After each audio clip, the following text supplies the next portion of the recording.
Pangalawang araw namin ngayon sa Boracay. Ngayon ang aming island hopping and activities, kaya naman todo aura ang mga. Magpipicture muna kami sa Crystal Kayak kaya papunta kami ngayon sa beachfront. 7 AM ito ng umaga para hindi pa masyadong mainit. Sa island hopping, 1-3 per person ang aming binayaran. May free lunch na ito na eat all you can na boodle fight. Iba pa yung bayad sa mga activities na gusto mong gawin, tulad ng parasailing, helmet diving, banana boat, and marami pang iba. Ang activities lamang na aming nagawa ay parasailing. Ang bayad dito ay 1.8 per person. Maraming activities ang pwede mong pagpilian. Kaya naman sobrang mag-i-enjoy ka. Lalo na kung ikaw ay adventurous na tao. Kaya punta ka na dito sa Boracay. Maraming mga maraming nakasabit na kay Dita. Ano hindi na dyan? Tignan mo naman.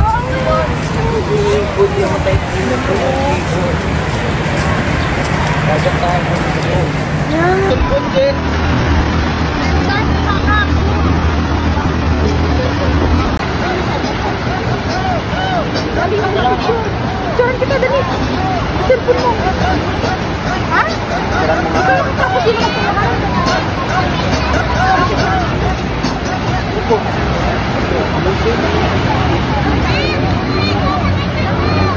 hindi na pwede dyan.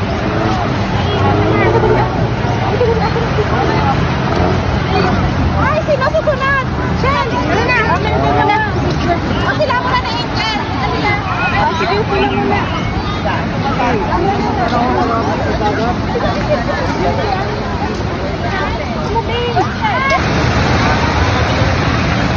Malayo pa.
Nandito sa bangka? Wala.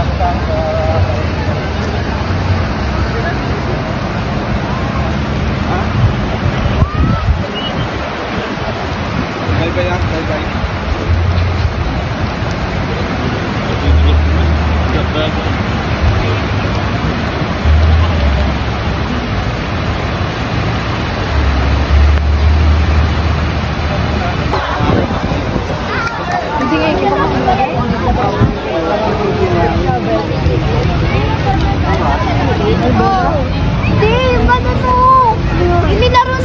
Dyan. Bali yung tour guide na namin ang nagayos ng lahat. Kaya naman less hassle para sa amin. Lalo na marami kami. Hindi mo na kailangan pumila, mag-aantay ka na lang na tawagin kayo. Kaya less hassle talaga kapag mayroon kayong tour guide. This is our cutie boy. Ito na naman po ako sa buhangin, hindi ko na naman mapigilan paglaruan. Grabe, sobrang pino. Yung texture niya is very smooth.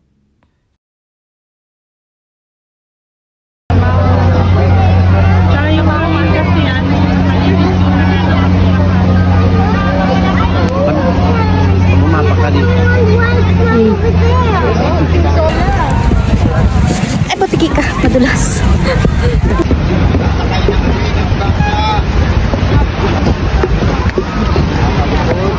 Ayan yung grupo namin.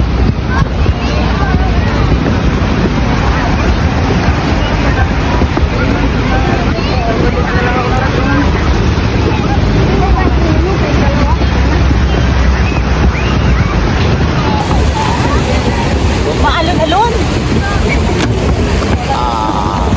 Tawag dito. Kenji. Ayun na si Pima. Ay, si Pima action. Anong Maki? Pima action. Ay, Maki. Si Maki. Punta dito si Kayo Maki.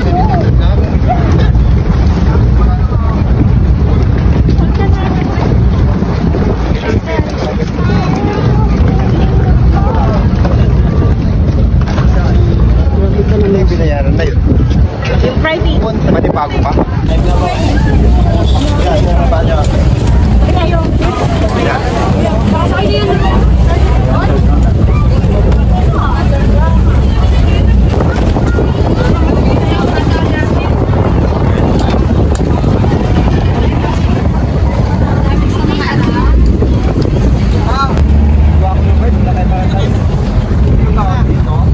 Si ayaw man niya. Yan. May mga ano. Ano kong ginagawa? Alam ko ginagawa. Gawain ko rin yan eh.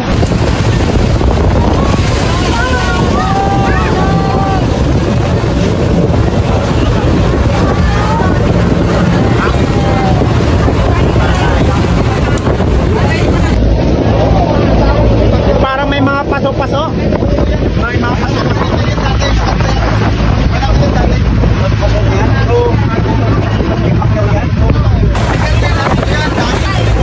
Ha?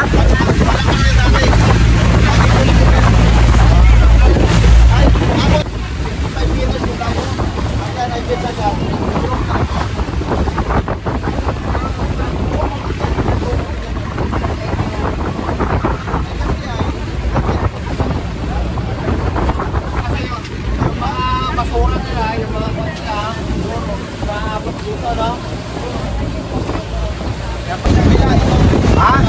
Ano yan?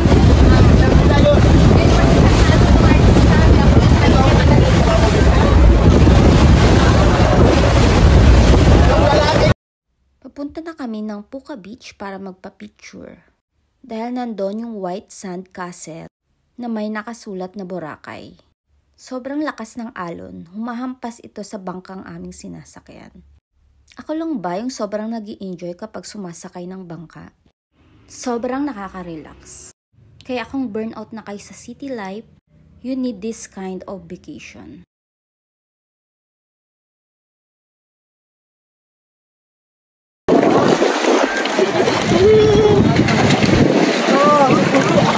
Hinga ka sa ano sa bunganga. Yan, sige, lubog mo yung mukha mo para makita mo yung ano, lalim. Ba't yan ang gamit mo? Ito gamit. Hindi lang Babe, patayo. Babe, shh. Patayo. Ganyan.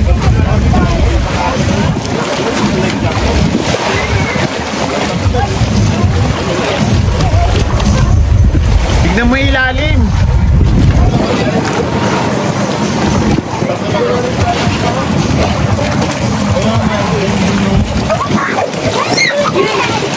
Ang linaw ng tubig at hindi naman siya masyadong malamig.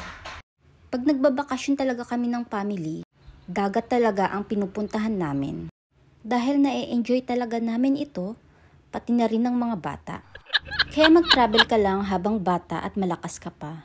Dahil mabilis lang lumipas ang panahon. Hindi mo na ito maibabalik, kahit na tumambling ka pa ng 100 times.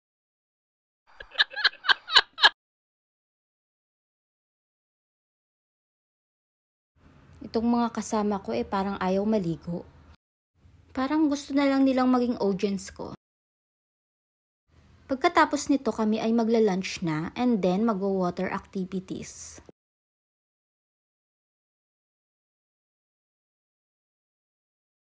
Pwede kang magpakain ng isda dito, kaya naman kailangan may dala kayong pagkain. Magdala rin kayo ng goggles para makita nyo yung mga isda sa ilalim ng tubig. Pwede naman kayong mag-rent ng goggles, 50 pesos ang isa. Kung marami kayo, pwede naman ang hiraman. Katulad namin, 5 pieces lang ang aming na-rent, pero 17 person kaming lahat. Yung iba naman kasi hindi naligo. Solo lang namin itong bangka, wala kaming ibang kasama. Pero kung dalawa lang kayo, pwede kayong mag-join sa ibang bangka.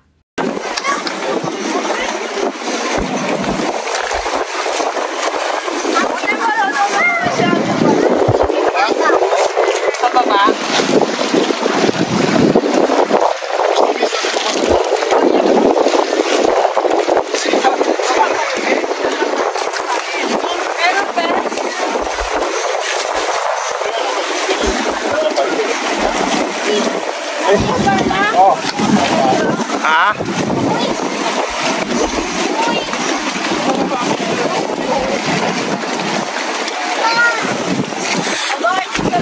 An? Sige na. Kasi open mo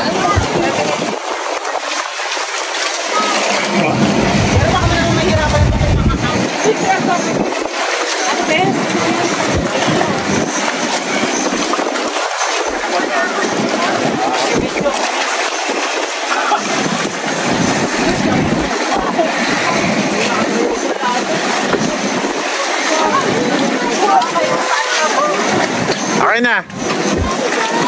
Kunin ko na yan.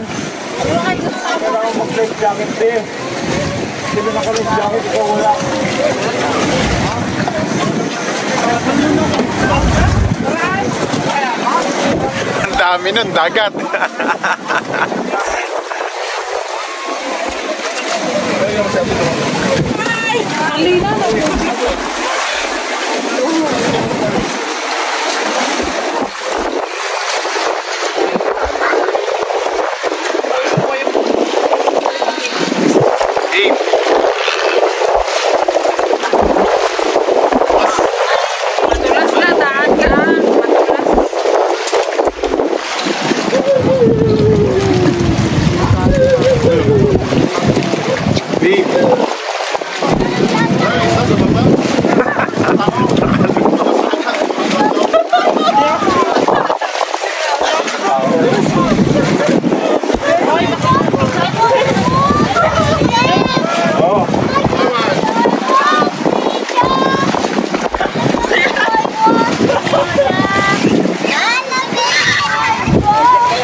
Lulukan naman yan agad.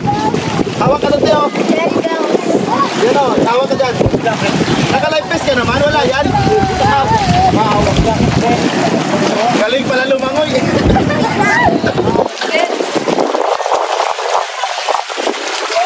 Talo ka pa ng anak mo, ate, oh.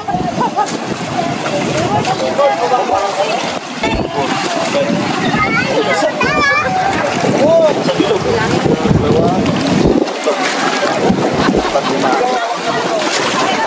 Next picture.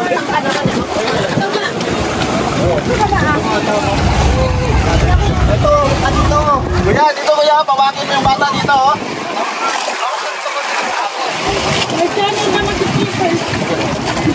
Okay lang kayo dyan? Okay kayo dyan. Okay, tapos to. Aking mahal.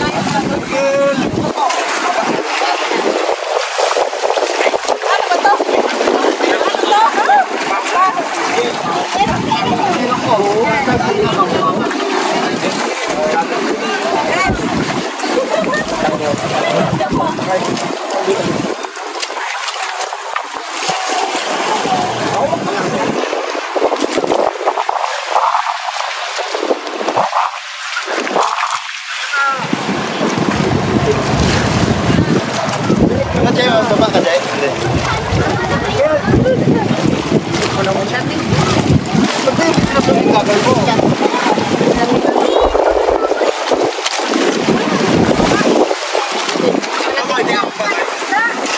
Baba ako mamaya. Experience ko lang yan.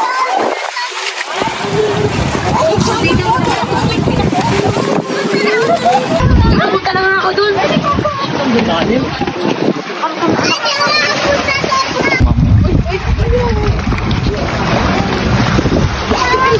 Galing. Pinag-agawan. Allah, nagpapunta sila lahat. Bisa may kami na. Pinakain. Oo, may starfish doon. Punin natin. Kailan mo yung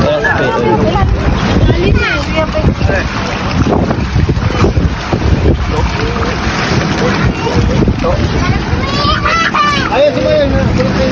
Hindi, starfish.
Boodle fight siya na eat all you can. Kaya sulit na rin talaga ang bayad mo. Kaso nga lang, hindi maganda na kumain ka ng marami kapag ikaw ay mag-water activities. Kaya kailangan yung sakto lang. Ito daw yung resort ni Angel Locsin. Pero mukha namang hindi nag-ooperate dahil walang tao. Pero siguro tanghaling tapat lang, kaya walang tao sa labas. Konting lakad na lang naman para makarating sa kakainan namin. Halos karamihan ng tourists ay dito rin nagla-lunch.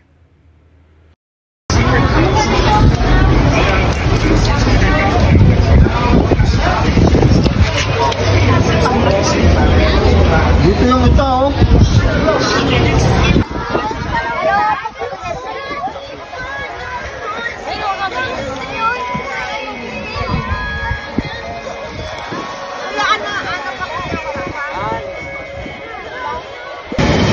Sa paging bata.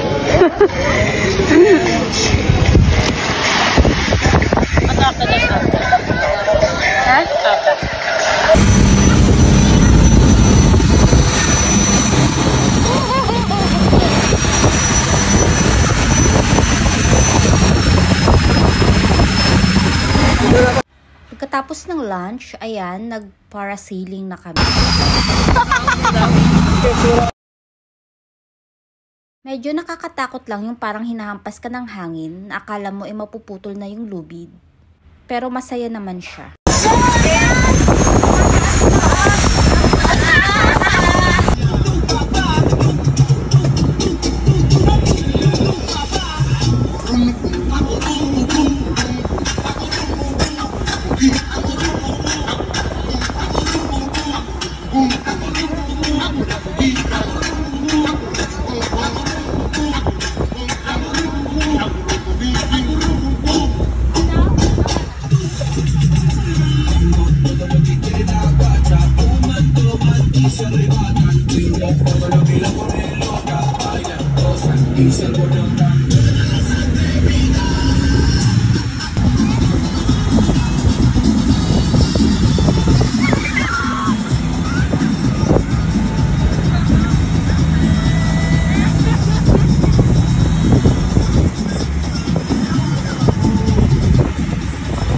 Nakauwi na nga kami ng hotel at nag-freshen up lang at lumabas uli para maabutan ang sunset.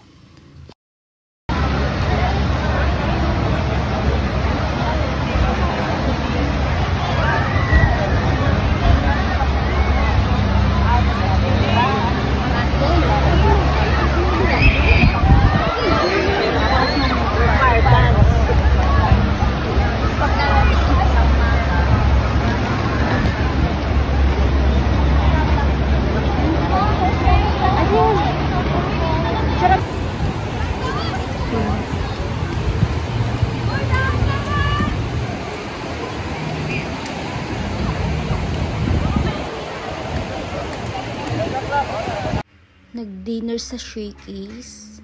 Pagkatapos ay naglakad-lakad na uli. Sinusulit ang mga gabi dahil hindi namin alam kung kailan pa uli kami makakabalik dito. Ayun lang. Thanks for watching.